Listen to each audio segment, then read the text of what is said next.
The table's smooth grain radiated a warm glow from the candles dotting the chamber. A handful of stuffed chairs spread around the area, and the large windows revealed a dark courtyard outside. The late King Wesley once used the intimate space as a private meeting room. Paintings of animals and children covered the walls. King Edmund Bale scoffed as he looked around.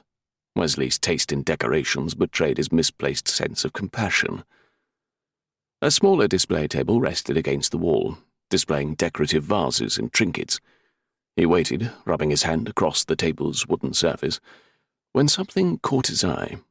A plaque with a symbol displayed on a stand, the letters S and K intertwined with a sword running down the middle. He touched the symbol, feeling the grooves of the letters. Sweat dotted his forehead as his pulse increased. The Shadow Knights marked his past and haunted his future, and the last night, Varin Stormbridge, eluded him. Conquering Tarfan and Rhynor should be simple now, but Bale refused to rejoice. Hand clenched, he pounded once on top of the seal. The letters stared back, unmoved. A door opened. Desmond entered and nodded. "It's time," the man confirmed. Bale inhaled, then followed his advisor of many years into the adjacent room. After walking through the door, he squinted at the brightness of the Hall of the King. Columns flanked either side of the space, and windows adorned the eastern wall. An army of lanterns filled the hall, erasing the darkness outside, while the ceiling towered above. The carved wooden throne of the previous king rested on a raised dais.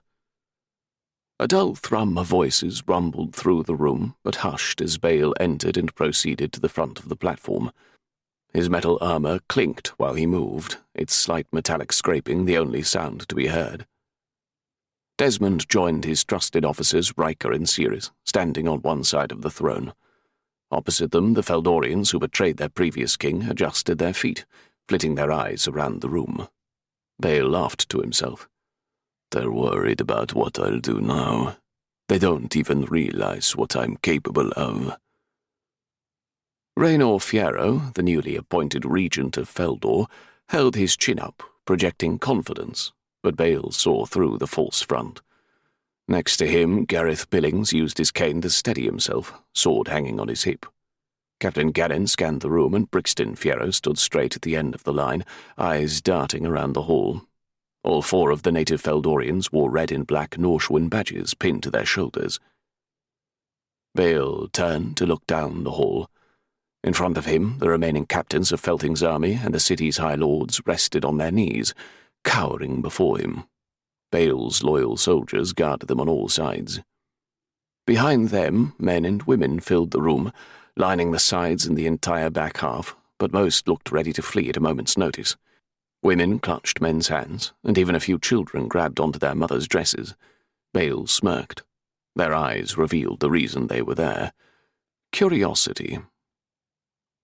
"A new age began yesterday," Bale said, his booming voice echoing off the far wall. "For hundreds of years Feldor stumbled blindly. Kings came and went, blundering through selfish decrees and inept decisions. Your kingdom fell into ruin. Corrupt officials took what they wanted, and despots like King Wesley lived in opulence, while the common person suffered." A few cries of assent echoed in the hall before Bale continued.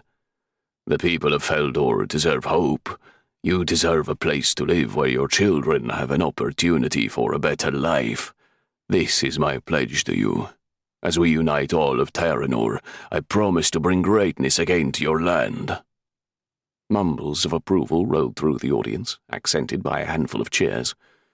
Bale stepped forward, approaching the Felting soldiers. "Stand," he commanded, prompting the 6 captains to rise.